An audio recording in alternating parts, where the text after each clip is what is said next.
नमस्कार दोस्तों, मैं हूं देवान चंद्रा। आप देख रहे हैं रिवाइंड इंडिया यूट्यूब चैनल। इस चैनल पर हम लोग चर्चा करते हैं इतिहास में बीती हुई महत्वपूर्ण घटनाओं के बारे में और उनसे जुड़े हुए महत्वपूर्ण व्यक्तियों के बारे में।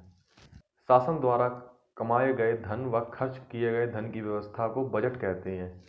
आम बोलचाल की भाषा में प्रयोग किए जाने वाला बजट शब्द अंग्रेजी भाषा का है, जो कि फ्रेंच भाषा के बोगट शब्द से उत्पन्न हुआ है, जिसका अर्थ होता है राजस्व के आय और उसके व्यय की सूची एकत्रित करना।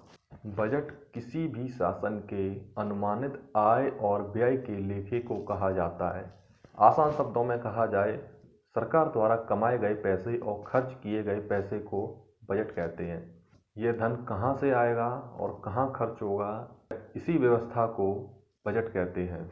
यह एक वर्ष का भी हो सकता है और उससे अधिक का भी हो सकता है तथा इस ब्यौरे में यह भी स्पष्ट होता है कि धन कहाँ से आएगा और कहाँ खर्च किया जाएगा।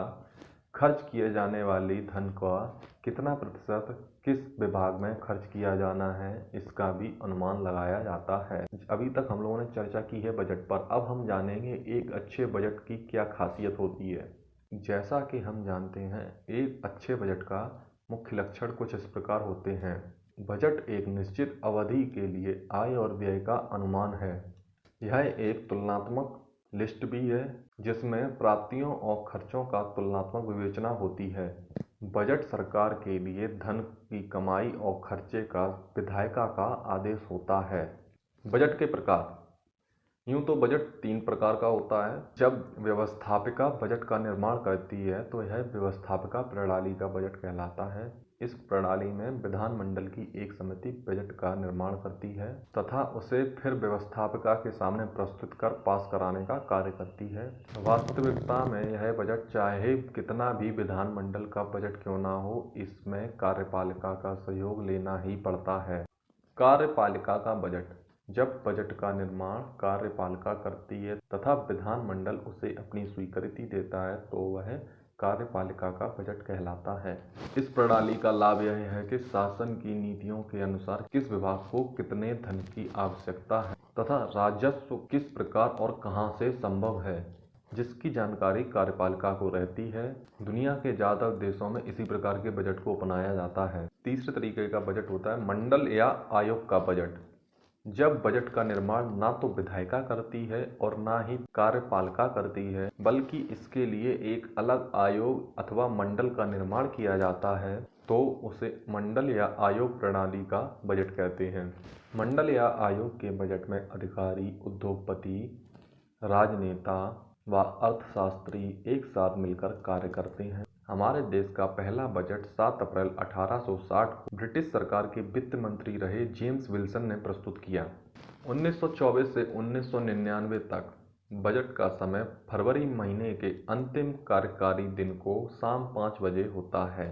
फरवरी महीने के अंतिम दिवस को बजट प्रस्तुत करने की प्रथा सर बेसिल ब्लैकेट द्वारा लाई गई थी, जिसके पीछे उद्देश्य था वित्तीय लेखा जोखा को रात भर जाग कर तैयार करने वाले अधिकारियों को आराम।